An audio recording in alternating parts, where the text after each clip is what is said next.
Mga kwentong pambata. Ang prinsesang hindi marunong sumayaw.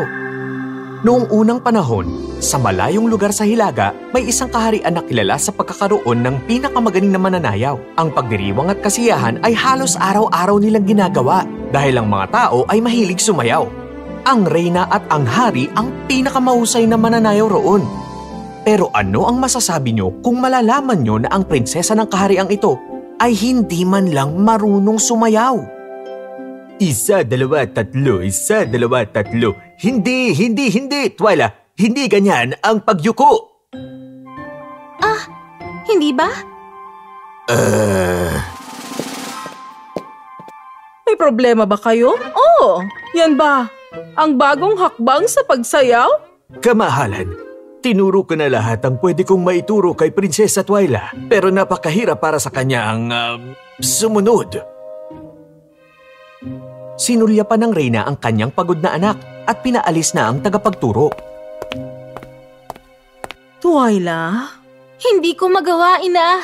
Kahit anong subok ko, hindi ko talaga magawa. Kahit ang 305 tagapagturo, yun din ang sinabi. Mahal ko, bata ka pa at may panahon pa para matuto. Huwag kang malugmok dahil dito. Ang 2 prinsesa mula Timog ay darating upang makita ka. Ano? Ayoko po sila makita. Hindi ka dapat maging ganyan sa ating mga bisita. Kaya ang 2 prinsesa ay pinapunta na sa silid ni Twyla. Binati niya sila ng maayos pero hindi niya talaga sila gusto. Magaling sumayaw ang 2 babae at walang awa nilang nilalait ang malambing na si Twyla. Twyla, natutunan mo na bang sumayaw nang hindi mo natatapakan ng mga paa mo? Kaya ko nang sumayaw ngayon. Nag-e-ensayo talaga ako ng mabuti. Para ba to sa pagdiriwang sa kaharian ni Prinsipe Adrian? Gusto kong sumayaw kasama siya. Kilala siya bilang pinakamagaling na mananayaw. Pupunta ka, hindi ba, Twyla? Hindi. Muntik ko na yatang makalimutan. Oo, pupunta ako. Pero sino ang isasayaw niya? At sino ang magsasayaw sa kanya? Siguradong hindi si Adrian. Siguradong hindi si Adrian. Ang kawawang si Twyla ay muling nalugmok. Ang kanyang magulang ay naghanap ng magagaling na tagapagturo pero wala sa kanila sa kabila ng kanilang patakaran at tamang postura ang nakapagturo ng tamang paggalaw ng kanyang mga paa. Noong gabi bago ang pagdiriwang, si Twyla ay kinakabahan habang mag-isang nag-iensayo. Hindi na ito tama. Kung kasing dali lang sana ito ng math, katulad ng 1 hakbang at 2 ikot katumbas ng pagyuko. O kaya 3 hakbang at 1 pagyuko katumbas ng 1 ikot. Yun ay parang tama naman. Sige, tingnan natin kung uubra ito. Nang makarating siya sa pagdiriwang, siya ay nagulat sa mga babae at lalaki na magiliw na nagsasayawan sa loob ng silid.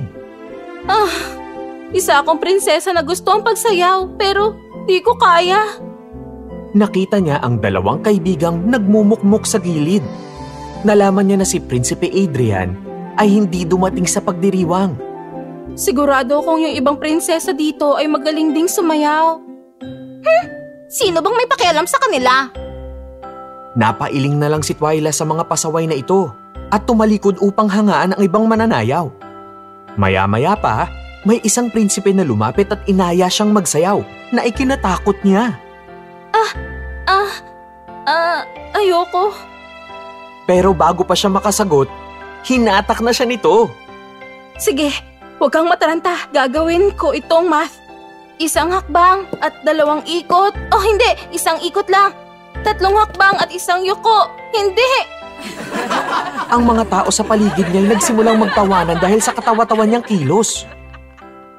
Siguro mas magandang maghanap ako ng ibang prinsesa na makakasayaw.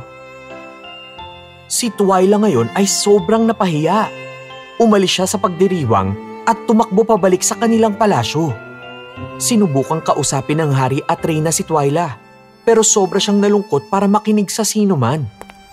Kinabukasan, lumabas si Twyla sa palasyo at nagsimulang maglakad kahit hindi man lang niya alam kung saan siya pupunta. Paano ba ako matututong sumayaw? Habang naglalakad siya, nakarating siya sa maliit at bumubulang batis at naiinis na umupo ron. Gusto ko lang sumayaw! Wow! Sino ka? Ako si Adrian, prinsipe ng kaharian ng silangan. Ikaw, sino ka? Ako si Twyla, ang prinsesa ng kaharian ng Hilaga. Ikaw yung prinsipe na magaling sumayaw, hindi ba? Ay, kahit sa ay sinusundan ako ng mga tagahanga ko. Ako ay hindi mo tagahanga. Si Adrian ay nagtataka at tinanong siya kung bakit siya sumisigaw ng malakas. Pagkatapos ng kanyang pag-aalinlangan, sinabi niya lahat ng tungkol sa kanyang paa na hindi makasayaw ng maayos. Natuwa naman siya dahil hindi siya tinawanan nito. Twyla, pakita mo sa akin kung paano ka sumayaw. Ano? Sinabi ko nang hindi ko kaya. Pero nagpumilit si Adrian. At sa wakas, napapayag din siya. Tingnan natin, 2 hakbang at 1 ikot, katumbas ay 1 pagyuko. Nahirapan siyang tapusin ito dahil nakita niya si Prinsipe Adrian na tawang-tawa sa kanya. Tumawa ka hanggat gusto mo, pero ito lang ang alam kong paraan. Ang sayaw ay hindi parang math test. Ito'y nararamdaman mo. Kapag tumatawa ang kaluluwa mo, tatawa rin ang mga paa mo. At iyon ang tinatawag na pagsayaw. Hindi makapagsalita si Twyla. Gayunpaman, nakita niyang habang nagsasalita ito tungkol sa pagsasayaw, sumasayaw rin ang mga mata niya. Hindi tulad ng mga naging tagapagturo niya. Sige, tuturuan kita kung paano muna damhin ang tiempo. Madam Brooke, naririnig mo ba ako? Bigla-bigla, mula sa batis ay lumabas ang mahiwagang babae na gawa sa tubig. Ipinaliwanag lahat ni Adrian kay Madam Brooke na masayang nakatingin kay Twyla. Woohoo! Kumusta, Adrian? At sino naman siya? Ako si Twyla. Ngayon, subukan nating damhin ang tiempo, ha? Gusto mo ng tiempo, tama ba?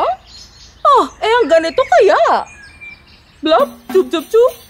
Blop, tup, tup, tup. Blop, tup, tup, tup. Blop, tup, tup, tup. Pero... Ayos lang yan. Basta magsaya ka lang.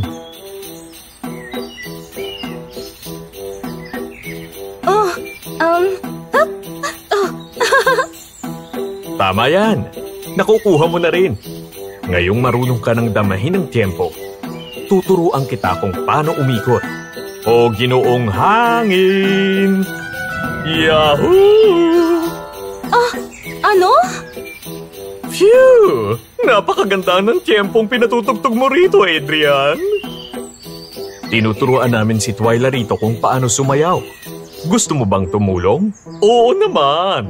Halika, Binibini. Tuturuan kita kung paano umikot.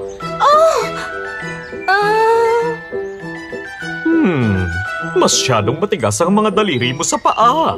Sige lang, maging malaya ka. Hayaan mo lang ang sarili mong gumalaw ng malaya. Kaya ko na!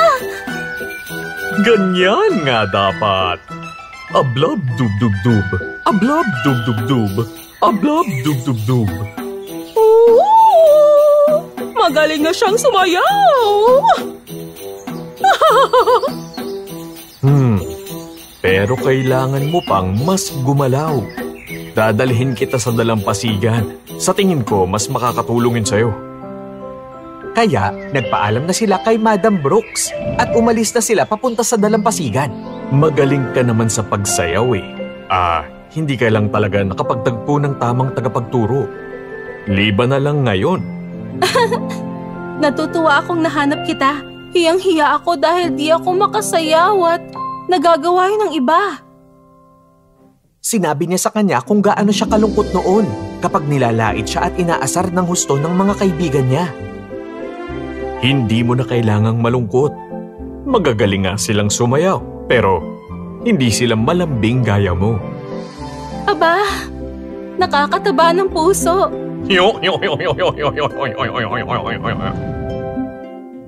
Nakarating na rin sila sa dalampasigan at bumaba na. At ngayon, tawagin natin si Binibining Lana. Tatawagin ko siya! Lana! Woohoo! Siya si Binibining Lana? Isang dekada na kaming magkaibigan. Dekada na nga, pero wala pa rin siyang respeto. Kumusta, Lana? Ano ba ang gusto mo? Tinuturuan namin ang munting si Twirly. Twyla po. Oo, Twirly. Ito na, kung paano sumayaw. Sa tingin ko si Adrian na lang ang dapat magpaliwanag. Ang espiritu ng dagat ay nakinig ng mabuti kay Adrian at sa wakas ay kinausap na niya si Twyla. Ipakita mo sa akin kung ano ang natutunan mo. Kinanta ni Ginoong Hangin ang tiyempo habang patalon-talon at kumakandirit itong si Twyla. Blob dub dub dub, blob dub dub dub.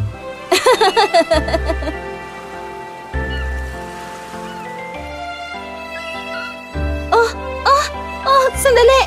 Ano? Kailangan mong maging maliksi. Kasing liksi ng mga alon na tumatangay sa mga buhangin. Pag-aralan mong iwasan ang mga alon. Si Twyla ay tumalon at umikot sa tiyempong yun habang sinusubukang iwasan ang bawat maliliit na along humahampas sa kanya hanggang sa nakasayaw na siya sa pinakamagandang paraan na kaya niya. Ganyan nga, Twyla. Sumasayaw ka na. Pero sobra ng pagkaaliw ni Twyla na hindi na niya ito naririnig. Sa wakas, tumigil ang tiyempo at dahil dito, tumigil din ang pagsayaw ni Twyla. Humihingal, nagliliwanag at ang mga mata niya ay kumikislap. Kaya ko nang sumayaw. Marunong na akong sumayaw. Dapat nating ipakita sa buong mundo kung gaano ka kagaling. Bukas, sa pagdiriwang, doon sa kaharian ko. Pero... Huwag kang mag-alala. Kasama mo ako. Sandali! Dalhin mo ito para sa'yo. Regalo ko ito sa'yo dahil sa maganda mong pagsayaw, prinsesa. Salamat. Palagi ko itong iingatan. Maraming salamat. Pagkatapos ay dinala ng hangin sila Twyla at Adrian pabalik sa kanilang mga kaharian. At nang sumunod na gabi, sumayaw si Twyla kasama si Adrian sa lahat ng pinatugtog na kanta. Nagulat ang mga tao dahil ngayon lang sila nakakita ng ganon kagandang mananayaw. Siya ba talaga si Twyla? At sumasayaw siya kasama si Adrian. Sina Adrian at Twyla ay kilala bilang pinakamagaling na mananayaw sa pagitan ng lahat ng kaharian. At di nagtagal, makalipas ang 1 taon, sila'y nagpakasal at namuhay ng napakasaya. Natutunan ni Twyla na hindi lang pinagbuti ng pagsayaw ang sarili niya. Ito'y ang pagkatuto niya na mahalin ang kanyang sarili at mahalin ang kanyang ginagawa.